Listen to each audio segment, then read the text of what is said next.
아는 것이 힘이다 라고 합니다. 17세기 영국 계몽주의 철학자 베이컨의 글에 나오는 말입니다. 계몽이라는 말의 뜻은 잠든 사람들을 깨운다는 뜻입니다. 사람들이 전통과 미신에 푹 빠져 잠들어 있기 때문에 가르침을 통해서 깨워야 한다는 뜻이죠. 배워야 산다, 어디서 많이 듣던 말 아닙니까? 한국 사람이라면 어려서부터 들어온 말입니다. 아울러서 배워서 남주나 하기도 하지요. 내 주머니에 있는 돈은 누구라도 빼앗아 갈 수 있어도 내 머릿속에 들어있는 지식은 아무도 빼앗아 갈 수 없다. 그러니까 무엇이라도 배워두면 그것이 힘이 된다는 뜻입니다. 맞습니다. 근세 이후 서양이 동양보다 앞섰던 이유는 교육에 있었습니다. 사람은 누구나 배워서 자신을 개발해야 합니다. 남보다 많이 배우고 나보다 먼저 아는 것이 앞서가는 지름길입니다. 한국이 전쟁 이후 극심한 가난으로부터 시작해서 지금 수준에 이르기까지 그 원동력이 어디 있습니까? 교육에 있는 거죠.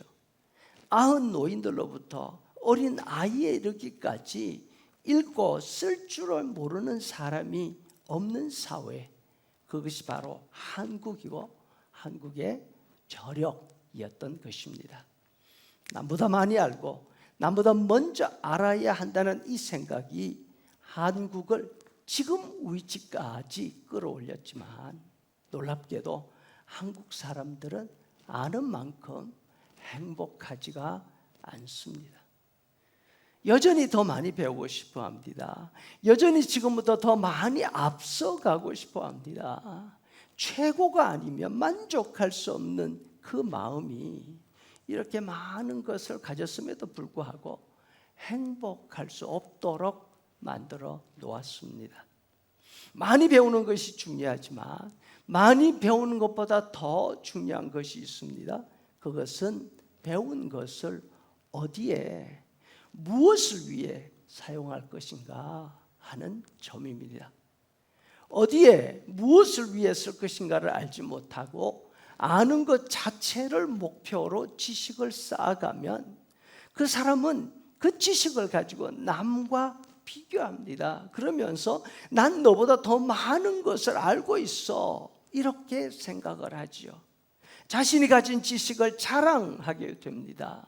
1절에서 그래서 지식은 교만하게 한다 하십니다. 교만이 있는 곳에는 경쟁과 다툼이 일어납니다. 비교하고 경쟁하는 사회가 어떻게 행복할 수 있겠습니까? 지식은 분야에 관계없이 사람을 교만하게 만듭니다. 신앙생활에 있어서도 지식은 사람을 교만하게 만듭니다. 이 점을 기억해야 합니다. 바울사도는 본문에서 세상적인 지식을 말하고 있는 것이 아닙니다. 우상숭배에 대한 지식을 이야기하지 않습니까?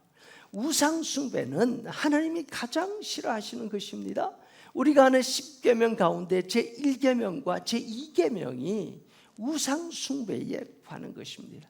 따라서 우상숭배가 무엇이고 어떻게 하면 우상을 섬기지 않고 하나님을 바로 섬길 수 있는지를 아는 것, 이것은 믿음의 첫걸음이자 우리 믿음의 핵심입니다. 그럼에도 불구하고 우상 숭배에 대한 지식조차 우리 자신을 교만하게 만들 수가 있습니다. 우리 자신을 교만하게 만들 뿐 아니라 다른 사람들을 멸망하게 만든다 하십니다. 11절에 네 지식으로 그 믿음이 약한 자가 멸망하게 되나니 그는 그리스도께서 위하여 죽으신 형제니라. 그렇다면 어떻게 해야 합니까? 지식이 유익하게 되기 위해서 필요한 것이 있습니다. 그것은 다른 사람을 향한 사랑입니다. 사랑이 없는 지식은 자랑거리가 되지만 지식에 사랑이 더해지면 그것은 다른 사람을 이롭게 하는 훈계가 됩니다. 다른 사람에게 바른 것을 알게 해줄 수 있습니다. 다른 사람을 옳은 대로 인도해 갈 수 있습니다. 이 바른 지식이 없으면 예수님 말씀처럼 맹인이 맹인을 인도하는 꼴이 되고 말지 않겠습니까?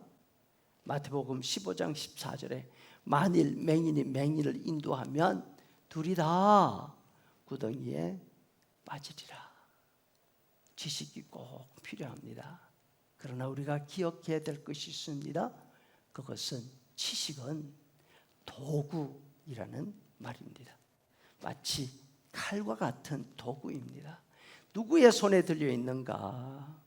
칼을 든 사람이 무슨 용도에 사용하는가에 따라서 유익을 주기도 하고 해를 입히기도 합니다. 칼이 어머니 손에 있으면 사랑하는 가족들을 위해 음식 만드는 데 사용이 됩니다. 의사 손에 들리면 수술해서 사람을 살리는 도구가 됩니다. 반면 칼을 가진 사람이 나 칼 가지고 있어 하면서 아무 데나 휘두른다면 주변에 있는 사람들이 다치게 되지 않겠습니까? 칼을 가진 자체가 중요한 것이 아닙니다.